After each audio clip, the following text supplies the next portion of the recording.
दोस्तों, आज मैं आप लोगों को टेंस के बारे में पढ़ाऊँगी। ठीक है। जो टेंस होता है उसमें क्या होता है कि टेंस का मतलब होता है काल। काल को हम अगर जैसे बुक के लैंग्वेज में देखें तो टेंस मीन्स होता है काल। काल होता है, अगर हम ऐसे समझना चाहें तो ये क्या होता है, समय। तो जो अगर हम पूछे समय कितने टाइप के होते हैं, तो जो समय है वो कितने प्रकार के होते हैं, 3 प्रकार के होते हैं। तो कौन कौन से होते हैं?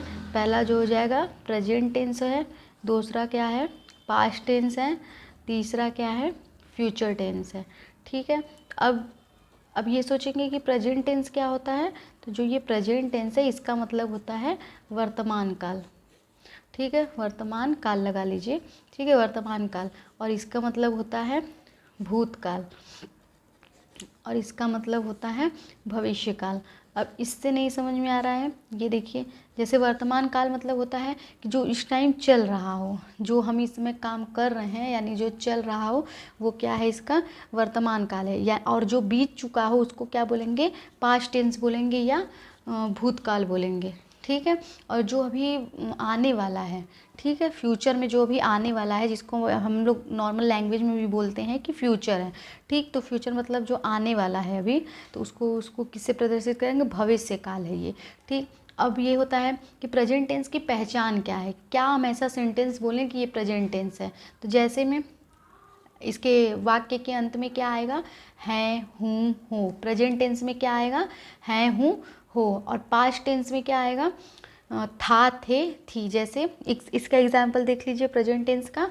जैसे कि मैं तुम्हें पढ़ाता हूँ। ठीक है, पढ़ाता हूँ तो यानी ये किस में आ गया, प्रेजेंट टेंस में आ गया। और इसका पास्ट टेंस में क्या हो जाएगा, जैसे कि तुम मुझे बुलाते थे, तुम मुझे पढ़ाते थे, तो क्या है ये सब, ये भूतकाल में आ जाएगा। ठीक है। और नेक्स्ट फ्यूचर टेंस। और जो फ्यूचर टेंस में जैसे मैं कल स्कूल जाऊंगा, तो यानी मैं अभी कल होने वाला है तो गा गे गी, लास्ट में गा गे गी आया। तो ठीक, अब ये हम लोग पढ़ेंगे प्रेजेंट।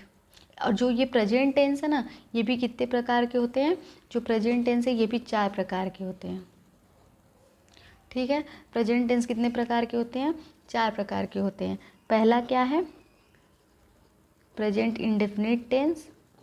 और हाँ, एक बार मैं बता देना चाहती हूँ, अगर आप लोग को लग रहा है कि इसकी स्पीड बहुत कम है तो आप लोग उसको सेटिंग में जाकर 1.5 पे करके आप लोग देख सकते हैं। तो ये हो गया प्रेजेंट इंडेफिनिट टेंस। दूसरा हो गया present continuous tense, present continuous tense. तीसरा हो जाएगा present perfect tense, present present perfect tense. और एक चौथा क्या हो जाएगा, present perfect continuous tense, present perfect continuous tense. ठीक, तो अब हम सबसे पहले हम लोग किसके बारे में पढ़ेंगे, प्रेजेंट इंडेफिनिट के बारे में।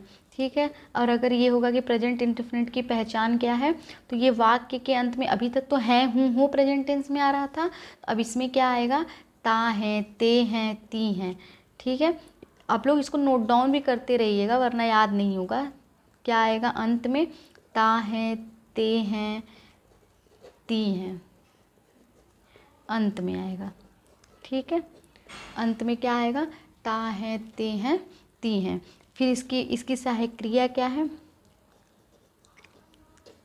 इसकी सहायक क्रिया हो जाएगा डू या डज। तो अगर आप लोग इसके बारे में जानते होंगे कि सिंगुलर प्लूरल क्या होता है, तो आप सिंगुलर के साथ डज लगाएंगे, यानी सिंगुलर सब्जेक्ट को देखते हुए हम लोग इसका यूज करेंगे। तो सिंगुलर सब्जेक्ट के साथ क्या लगाएंगे, डज लगाएंगे। यहाँ पूरा कंप्लीट कर लीजिए। ठीक है, सिंगुलर सब्जेक्ट के साथ क्या लगाएंगे, डज लगाएंगे। और यहाँ प्लूरल प्लूरल सब्जेक्ट के साथ क्या लगाएंगे, डू लगाएंगे।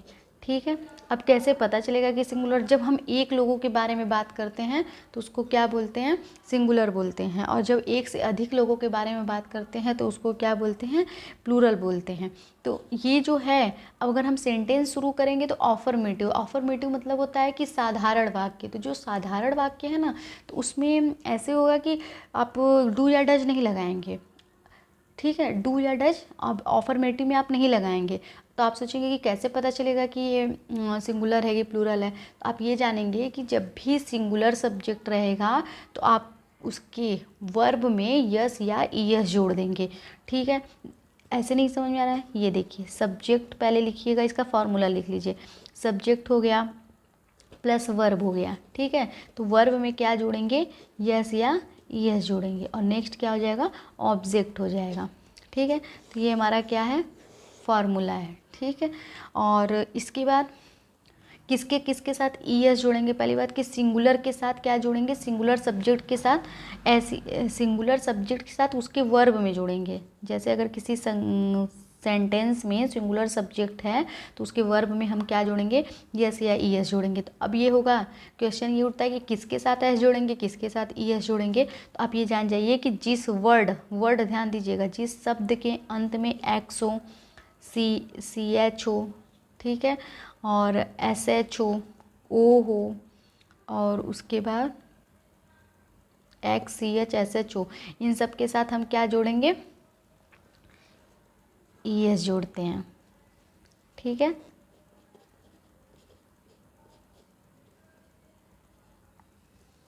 ईएस जोड़ते हैं। ठीक है, इसमें एक चीज़ और देख लीजिए, इसमें क्या जुड़ा रहेगा? एस। अगर ये सब रहेगा, अगर वर्ड के लास्ट में, तो आप क्या जोड़ेंगे? ईएस जोड़ेंगे। ठीक है, अब इसको आप देखिए, इसका एक हम लोग एग्जाम्पल देखते हैं। जैसे कि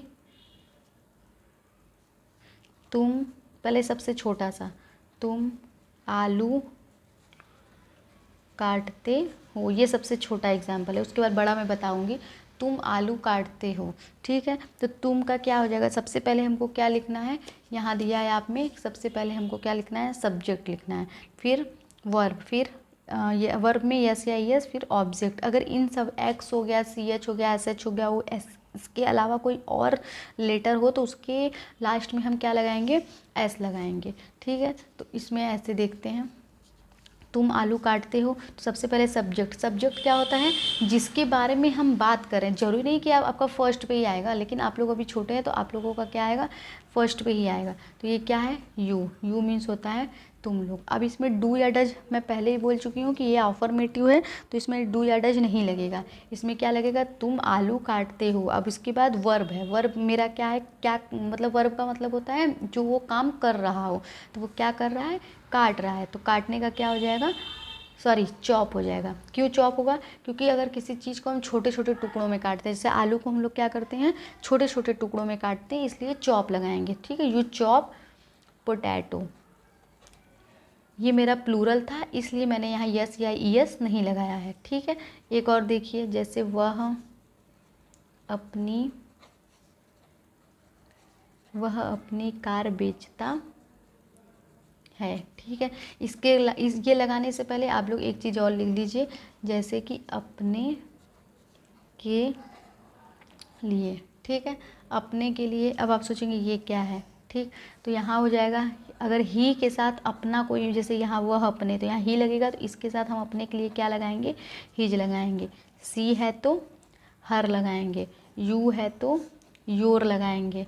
ठीक, वी है तो ओवर लगाएंगे, आई है तो माई लगाएंगे, और दे है तो देयर लगाएंगे। और इसमें अब एक ही चीज़ छूट रहा है, नाम। अगर लड़की का नाम होगा तो हर लगाएंगे, लड़के का नाम होगा तो हिज लगाएंगे। ठीक, वह अपनी कार बेचता है, तो इसमें हम क्या करेंगे? सबसे पहले हम क्या लगाएंगे? सब्जेक्ट ये फॉर्मूले के अकॉर्डिंग चलेंगे तो आप लोग का सही होगा। तो सब्जेक्ट लगाएंगे, तो सब्जेक्ट क्या है? ही। फिर वर्ब यानी जो काम कर रहा हो, तो क्या कर रहा है? वह बेच रहा है। तो क्या बेच रहा है? तो बेचने का क्या हो जाएगा? सेल हो जाएगा। अब ये भी बताए थे कि अगर सिंगुलर सब्जेक्ट हो तो उसमें क्या लगाते हैं? एस या ई एस लगाते हैं। तो ई एस कहाँ लगाते हैं ये भी बता दिया गया था। तो इस चीज़ में कहीं है? कहीं भी नहीं है, तो हम यहाँ क्या लगाएंगे? एस लगाएंगे। तो ही सेल्स। फिर अब उसके बाद ऑब्जेक्ट, ये जो हमारा रहता है ना, ये इनडायरेक्ट ऑब्जेक्ट होता है, इसको हम लास्ट में लिख सकते हैं। अगर वो दो ऑब्जेक्ट, ये जैसे दोनों ऑब्जेक्ट ही है, ये इनडायरेक्ट ऑब्जेक्ट है, ये डायरेक्ट ऑब्जेक्ट है, तो हम सबसे पहले क्या लिखेंगे? डायरेक्ट ऑब्जेक्ट को लिखेंगे। तो ही के साथ अपने के लिए क्या लगा है? हिज। तो यहाँ क्या हो जाएगा? ही सेल्स हिज कार। ठीक है, एक और देख लीजिए, जैसे सीता अपनी